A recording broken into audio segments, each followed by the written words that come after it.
happening a little bit, especially with these missed assignments? I mean, if you miss an assignment and leave somebody open, they're going to find you. We've got to be on our toes as far as that goes. No missed assignments, no missed tackles, and don't load. Hopefully we don't get the ball turned over to the... Is there something in particular that's happening on those third downs where maybe more assignments are getting missed than on first and second downs? I hadn't really noticed that, to be honest.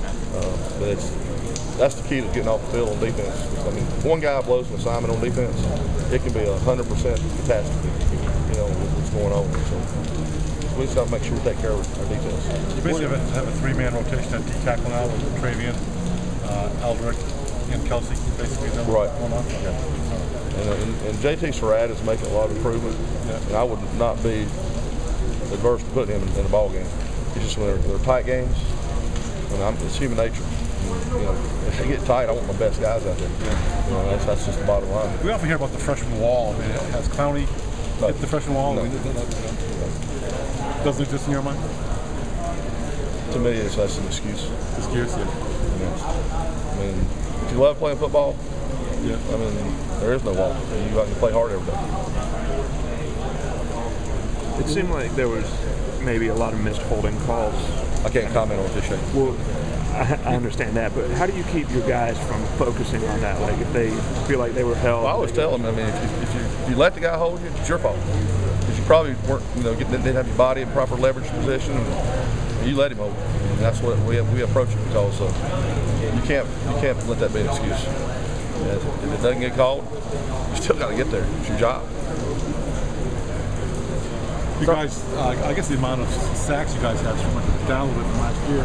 What do you attribute to that, or is it because? I think a lot of things. I think we're still first in the league in sacks. Yeah, right. Yeah. So I mean, so sacks overall, maybe the league it down. I mean, look at it. I mean, we got 14. Alabama's got 14. Right. So I mean, for 7 games, it probably is down from last year.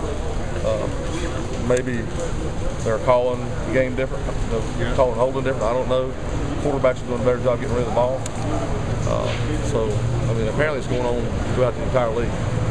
And then we also played Navy and didn't throw it. We got one game in there was nothing because they don't throw the ball. Sorry if you've been asked, but Kelsey Quarles, what have your thoughts been on his development as the year has progressed? Kelsey's done a tremendous job. He, again, he likes playing football and plays fast.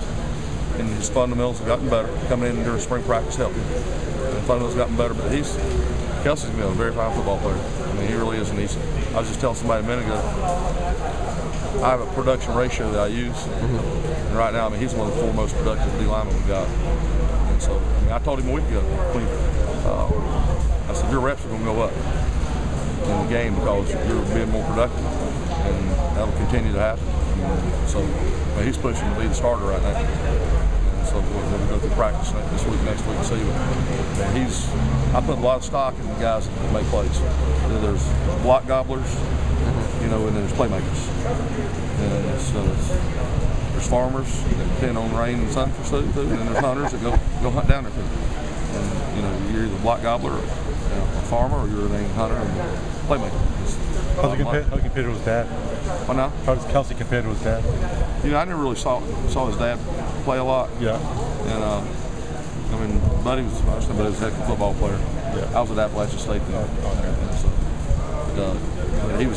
Kelsey's going to be a really fine football player as long as he just continues to stay humble and know that he's got a lot ahead of him to learn. And he's doing that. He's done everything we've asked him. I wanted to ask you about this, David. You know, one of the first things you said about him is that he was hungry to learn to be coached. Mm-hmm. And so, how has that? He still is. I mean, he's a. You know, how has he progressed? I guess he is. I mean, and he knows it took him a couple weeks to realize that maybe he didn't have all the answers when we got to the games. I mean, he really worked harder in preseason, and you know, his work habits are getting better and better right now every day. But after about a couple weeks, he's like, you know, I don't have all the answers. Because he doesn't still. If he puts his left shoulder in on the pass rush, they just hold it. You don't do it. You got to extend the left hand. When they finally learn what their hands are for, that's when these guys can do. I've heard you say that many times. That's the defensive football. But you still see that